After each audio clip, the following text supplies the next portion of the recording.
And welcome back to Charlottesville Insights. This is Jeff Gaffney, your host. And one of the core values at Better Homes and Gardens Real Estate 3 is to give back to the community. And today we have Super Sundays, which will be 37 homes open all the way from Zion's Crossroad into Charlottesville, Crozet, and even over in the valley. 37 homes will be open today from 1 to 3. Check them out. They'll be benefiting the Paramount Theatre.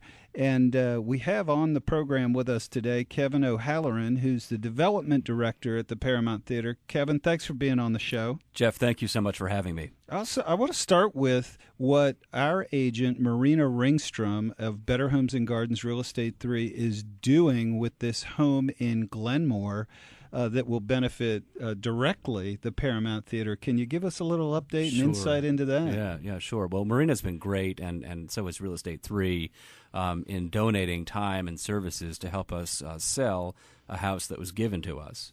The Jessup family, has been very generous to a lot of charities around Charlottesville for decades.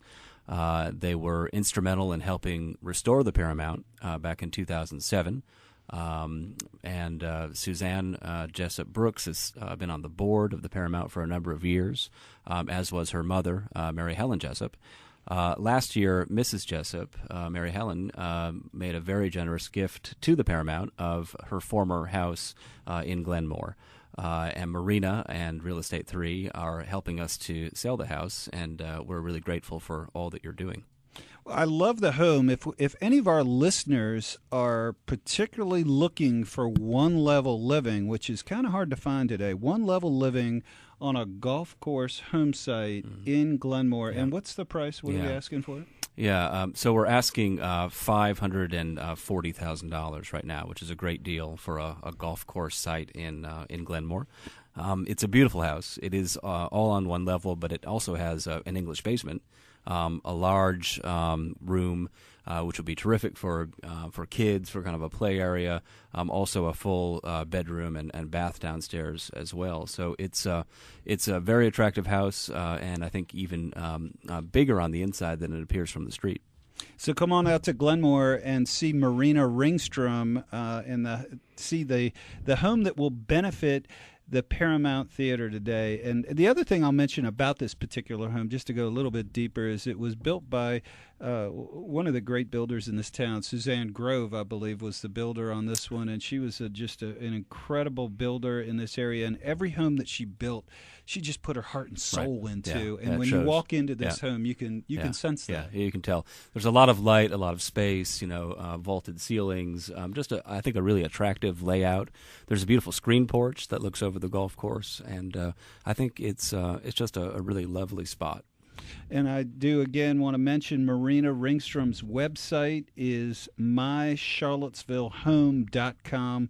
Marina does an amazing job with all of her marketing, and she's a listing expert, and I'm sure she'll do a great job and get this, as well as we also have the property adjacent to it. So there's actually two properties involved. That's right. I'm sure she'll get them sold for you. Yeah, I'm sure she will. She's doing a great job. Well, let's talk about the Paramount. While we've got you here, can you give me a little history lesson on the Paramount? Because it's quite a piece of property. It's an amazing piece of property. The Paramount was built in 1931, so we just had our 80th birthday last year.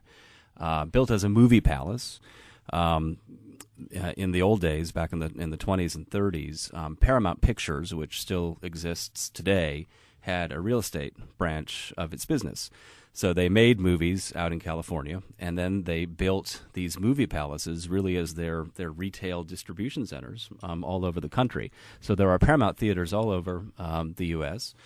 We had 5 at one time in Virginia.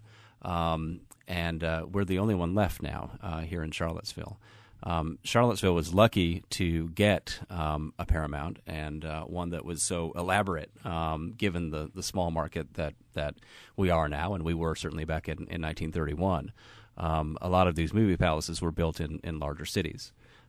We were especially lucky to get a very prominent architect with Rapp and Rapp from Chicago to design the Paramount. Our Paramount is the smallest movie theater that this firm ever designed. So it's a really special structure. Something else that I like to talk about, which sets our Paramount apart, is that it bucks kind of a national trend in some ways. For much of its history, it was kind of marching right along with all the other movie palaces, built at around the same time. It really thrived in the 30s and 40s and 50s. But then it started to decline in the 60s as people started to move away from the center of the city and began to drift out toward the suburbs. And we see this story repeated again and again all over the country, where the city center doesn't become as vibrant. A lot of these movie palaces, all of which were in the city center, start to decline. What happens then is that either these old buildings are torn down and become a parking lot, or oftentimes the municipality will come in and save the building. What's different about our Paramount is that it thank heavens wasn't razed.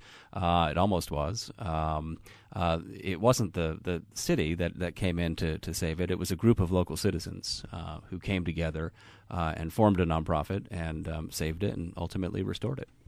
And talk to me about the restoration, because it's my understanding that there was maybe a couple of decades where the theater actually was not in operation. Right. Yeah. And then you were able to put this, was it a foundation that came together? Yeah. And then Right. So it so after it started to decline in the 60s, it ultimately closed in 1974.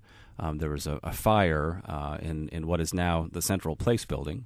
There were a number of buildings there right adjacent to the Paramount that burned down in a big fire in 1973.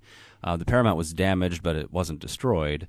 But a year later, it closed and remained closed for the next 30 years. And I remember going in the early 90s when they used to hold tours on Saturday morning. And it was in pretty bad shape. At that point, we're talking about a nearly 50-year-old building, or more than 50-year-old building, and the roof was leaking, the plaster was starting to erode and decay, and the seats were moldy. It was not a good place to be. In 1990, a group of local citizens formed this nonprofit. And they took the next 14 years to raise the money necessary, $18 million total. Wow. To renovate the old theater. More than just a renovation, though, this movie palace was turned into a 21st century performing arts center. And a lot of people don't remember this, but the entire theater floor, the auditorium floor, was excavated, and we put a basement in. It was never there before. We put in fly space above the stage, which again wasn't built to be to hold live performances. It was built just as a movie theater stage. And then we bought the building next door. And that's where our box office is now. Also, we have some meeting rooms and some offices, and that gives us the space that we need to really do a lot of the things that we do today that we couldn't otherwise do. Well, it's an impressive real estate structure, and we're here with Kevin O'Halloran, development director of the Paramount Theatre, and I understand that you now have a new executive director on your team. Boy, we do. It's great. Chris Ewer, who is a long-term Charlottesville resident, joined us just a couple of weeks ago, and we couldn't be happier. She is filling a position that has been vacant for a number of years, executive director, and her positive energy has already made a huge difference at the theater. We're very lucky to have her.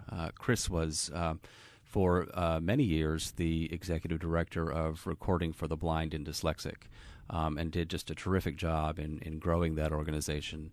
She retired a couple of years ago, and we were able to pull her out of retirement to take on this new challenge, and we're very happy. And a high energy lady. She is, and, yeah. It looks like you've just got an all-star cast on your board, and so congratulations really not just keeping this amazing real estate jewel alive, but it's thriving. When I look at the list of shows that you have, it's an impressive list. You guys have a lot going on. We do have a lot going on, and we're really thrilled with this spring's lineup.